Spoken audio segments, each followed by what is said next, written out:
જય ગિરનાર મિત્રો, આપણે જવાનું તો સોમનાથ. તો આપણે આવી ગયા સ્ટેશને, અને સ્ટેશને સીધા આપણે ટ્રેન પાસે આવી ગયા.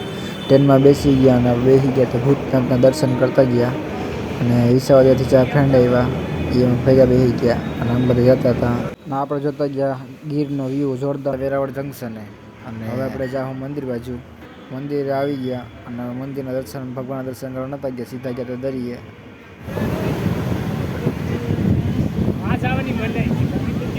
તો મિત્રો દરિયાની મોજ કરતા હતા. તો આવી ગયો વરસાદ, અમે પાછા ભાઈ ગયા મંદિર બાજુ.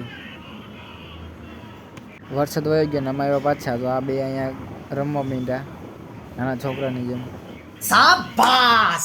આ બેને ધૂળની એટલી રમવાની મજા આવતી હતી ને જોવા જઈએ. હવે આના ભેગો હું રમવા બેસી ગયો. જો મેં ખાડા કાઢતો હતો ત્યાં. ધૂળમાં રમતા રમતા આવી ગયો સોમનાથ મંદિરની પાછળના ભાગમાં. અને ત્યાં આમ બધા જાય છે હાલીને. આપણે હાલીને જતા હતા તો રસ્તામાં દરિયો ફૂલ ગાંડો હતો. તો આવો કંઈક વ્યૂ આવતો હતો ત્યાંનો.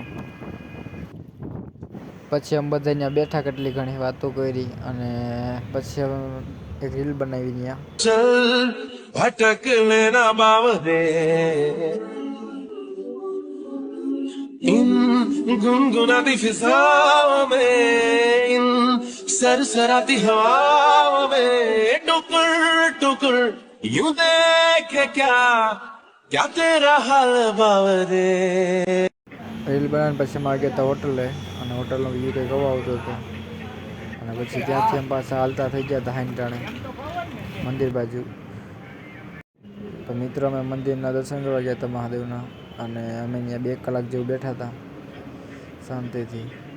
પછી બહાર આવીને વ્યૂ કંઈક આવો આવતો હતો. વીરા મિર્ચી ગોહિલ છે. સવારે પાછા આવીને આપણે ગોતા હતા નાસ્તો મળી ગયો. અને નાસ્તો કરીને આવી ગયા આપણે પાછા દરિયા આવીને આપણે પહેલું કામ કર્યું હનુમાન પપ્પાએ ફોટા પાડ્યા. અને પછી એમાં જો કે કેવલભાઈ ઘોડી લઈને રખડતા હતા. તો આમાં રનીશભાઈ લઈ લીધી ઘોડી. અને જો તો ખરા વરાજો લાગે છે એકદમ ઘર ભેગું થાને ભાઈ. પછી આ 3 હાંડિયા ઉપર બેસી ગયા હતા. અને જોતા ખરા મોજ કરતા જઈ. અચ્છા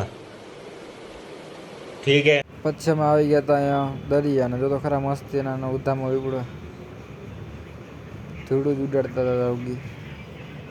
અમારે એક ભાઈ તો જો અહીંયા ફૂલ બાકાજી કી બોલતો હતો. આ બધા જો હાલે રખડતા હતા આગા. અને હવે જવાનું હતું આપણે પાછું હોસ્ટેલે.